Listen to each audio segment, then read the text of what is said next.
मानव समाचार, मानवता के हक में। आदाब, मैं हूं इमरान राशिद और आप देख रहे हैं मानव समाचार। 2 मार्च 2022 को महाराष्ट्र के धुलिया शहर में धुलिया म्युनिसिपल कॉर्पोरेशन की स्टैंडिंग कमेटी का अजलास हुआ। इस अजलास में धुलिया वार्ड नंबर 3 की नगर सेविका नाजिया नासिर पठान ने कचरे और साफ सफाई के मसले पर अपने ख्यालात का इजहार किया। देखिए धुलिया से मानव समाचार के नुमाइंदे जमील शाह की रिपोर्ट। पहले तो सबसे पहले मैं आपका धन्यवाद करती हूँ बोलने की सभी दी आपने। रेस्पेक्टेड सभापति साहब, रेस्पेक्टेड आयुक्त साहब, नगर सचिव और यहाँ पर उपस्थित नगर सेवक, नगर सेविका, छायाचित्रकार, पत्रकार बांधव। सभापति महोदय, आज स्टैंडिंग की जो अपनी सभा की चर्चा लिया, इसमें मैं मेरे वार्ड के गंभीर समस्या के बारे में आपसे कुछ कहना चाहती हूँ। महोदय, मेरे प्रभाग में कचरे की सबसे बड़ी और सबसे बड़ी गंभीर समस्या है। ये कब छूटेगी समस्या? कब तक हम आकर ये बात पर बार बार को तकरार करते रहेंगे, बोलते रहेंगे? मेरे प्रभाग में हर वक्त लोग यानी जो नागरिक है घर पर आते और कचरे की समस्या लेकर आते। अब इतना बड़ा प्रभाग है, उसमें घंटा गाड़ी एक ही है।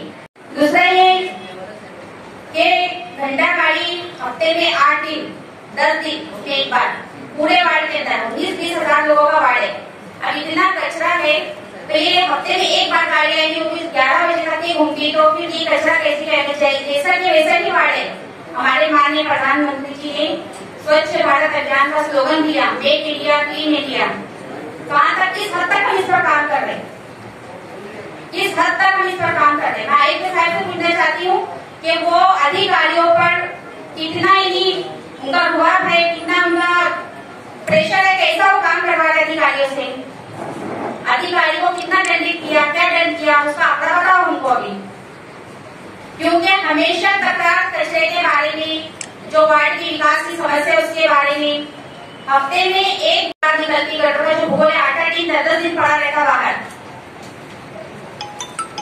सभापति साहब, हमारे प्रधानमंत्री जी ने जो स्लोगन दिया था मेक इंडिया क्लीन इंडिया, ये बहुत ही अच्छी बात है। बट मुझे हैरत इस बात पर है कि हमारी नगर पालिका हमारे माननीय प्रधानमंत्री जी के स्लोगन पर, इस मुहिम पर अमल कर रही है क्या?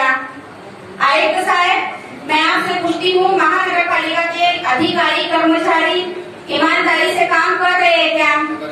आपको इसकी जानकारी है? अधिकारी कर्मचारी को जो जवाबदारी से काम कर रहे हैं, आप इनको दंडित करो, इनको पूछो, इनके काम के करने का जो तरीका है वो गैर जिम्मेदाराना तरीका है। और मैं अधिकारी जो है हमारे, उनको बोलूंगी कि तुम यहाँ पर आकर बताओ कि जो वार्ड में जो हमारे हैं कैसे हैं, और जो मतलब एक रजा दे देते उन पर ध्यान दे रहे क्या? वो नहीं देते, बिल्कुल देते नहीं। तो इनको ये आपका काम है कि उनके ऊपर ध्यान देना और उन पर प्रेशर डालना, उनको दंडित करना। हम हमारे विकास कामों की वार्ड की समस्या लेकर यहाँ पर आते हैं, हमारी बात कहते, अधिकारी को आप लोग खड़ा करते और टाल मटोल कर देते और आप भी हाँ करके जवाब दे देते, हाँ करके सुन लेते, उस पर कोई अमल बदौली होती नहीं। सिर्फ यहाँ पर बात से बात होती और बस यहाँ पर पेपर वाले पेपर में छाप देते, बात खत्म। ऐसा लगता है कि ये विकास का काम हो गया हमारा। मैं मेरे वार्ड में जब कचरे को देखती हूँ, मुझे माननीय प्रधानमंत्री जी के स्लोगन याद आते, तो मुझे शर्म आती।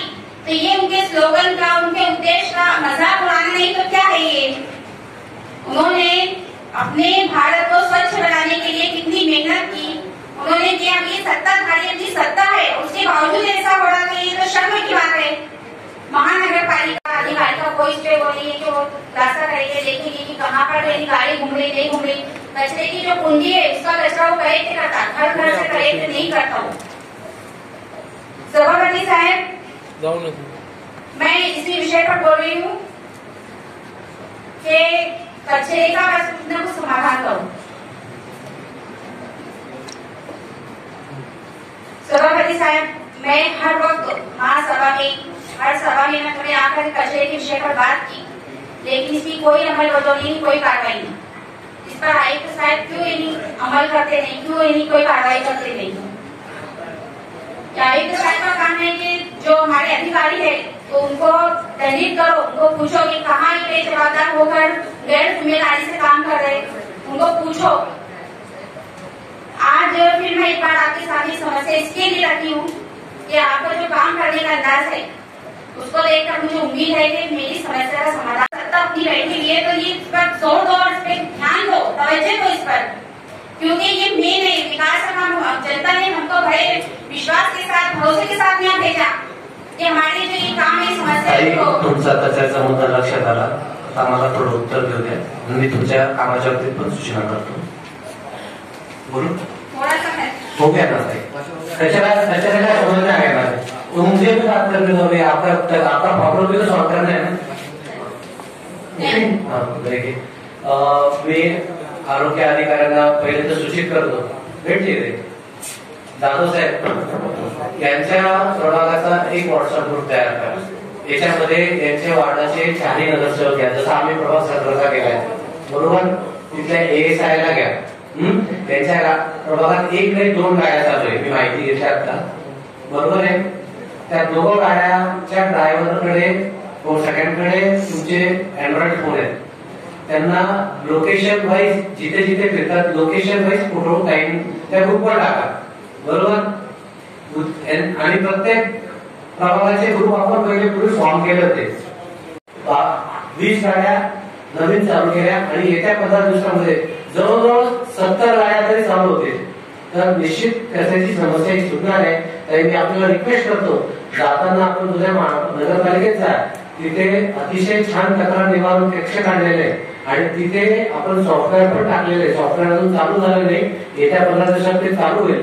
तिथे स्वयंभू ट्रान्सपोर्टचे प्रतिनिधी तिथे आहेत, त्यांच्याकडून देखील माहिती समजून घ्या। आणि हा ग्रुप जो आहे याच्यात मला पण ऍड करा, जे ताईच्या तक्रार मला पण लक्षात येतील, कारण मागच्याही सभेत प्रश्न उपस्थित केला होता। जाधव साहेब तत्काळ याच्यावर कारवाई झाली पाहिजे।